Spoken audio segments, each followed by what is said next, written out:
સૌપ્રથમ પહેલા આપણે મિડલ પાર્ટીશન પાડીને આપણે ઈયર ટુ એર સેક્શન કાઢવાના છે. ત્યારબાદ આપણે સી સેક્શન કાઢવાનો છે. સી સેક્શનમાં આપણે બેકોમિંગ કરીને બન બનાવવાનો છે સરખી રીતે. હવે ત્યારબાદ આપણે જે ફ્રન્ટ લુક કાઢેલો છે એમાં આપણે 4 હારાની ચોટલી લેવાની છે, જેમાં આપણે દોરી નાખીને શીખીશું. સૌપ્રથમ પહેલા આપણે એકદમ સિમ્પલ જ ટ્વિસ્ટ શીખીશું. 3 હારા કરવાના છે. ત્યારબાદ જે વચ્ચેનું હારું છે એમાંથી દોરી કાઢીને અને પહેલા હારાને નીચે નાખવાનું છે અને બીજા હારાને ઉપર નાખવાનું છે. ત્યારબાદ જે વચ્ચે જે હારું આવે છે એમાં પછી આપણે દોરીને ટ્વિસ્ટ કરી નાખવાની છે અને પહેલા હારાને પાછું નીચે નાખીને બીજા હારાને ઉપર નાખવાનું છે. એવી જ રીતે આપણે આગળ વધવાનું છે. જે વચ્ચે હારું આવે છે એમાં આપણે દોરીને ટ્વિસ્ટ કરવાની છે અને છેલ્લું હારું ઉપર નાખવાનું છે અને ઉપરનું હારું નીચે.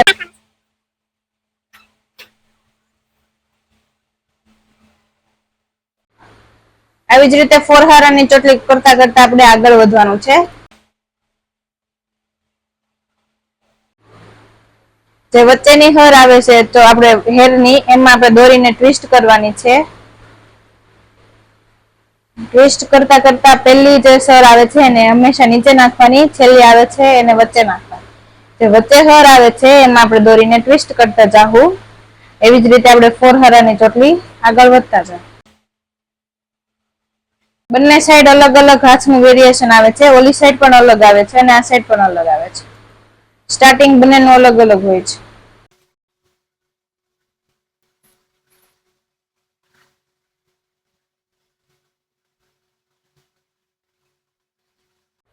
તમે જોઈ રહ્યા છો એમ આપણી 4 હારાની ચોટલી અહીંયા ગૂંથી રહ્યા છીએ.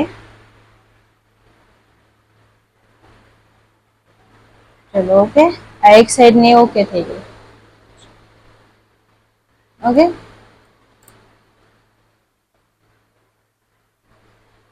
હવે એવી જ રીતે આપણે ઓલી બાજુ સ્ટાર્ટ કરવાની છે. બે બાજુ અલગ અલગ આપણે વેરિએશન આવે છે.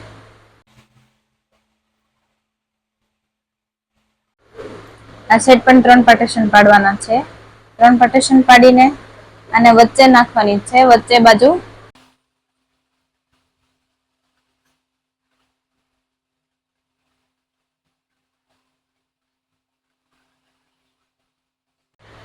ઓલી સાઈડ આપણે પેલું જે હારું હતું એને નીચેની સાઈડ રાખ્યું હતું અને આ બાજુ આપણે ઉપરની સાઈડ રાખવાનું છે.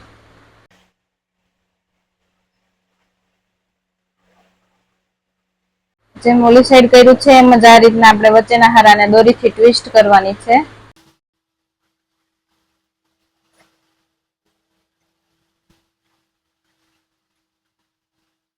એક બાજુની સર નીચે અને એક બાજુની સર ઉપર. એવી રીતના આપણે વચ્ચેની દોરીને ટ્વિસ્ટ કરતું જવાનું છે દોરીથી.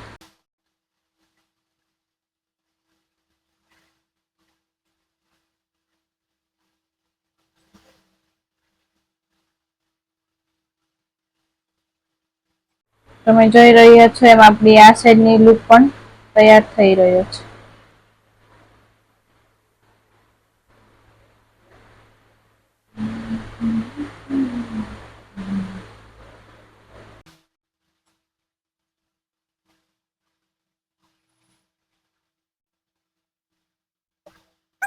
જેમ ઓલી સાઈડ આપણે બનાવેલું છે એમ જ આ સાઈડ પણ બે સાઈડના આપણે હાથ અલગ અલગ રાખવાના છે.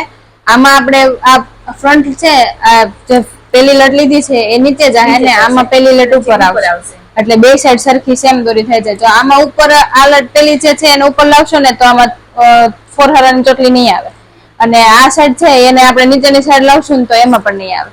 એટલે આ સાઈડ ઉપર એક સાઈડ ઉપર આવશે ને એક સાઈડ નીચે આવશે. એટલે બે બાજુની આપણે 4 હારાની ચોટલી ઓકે થઈ જાય.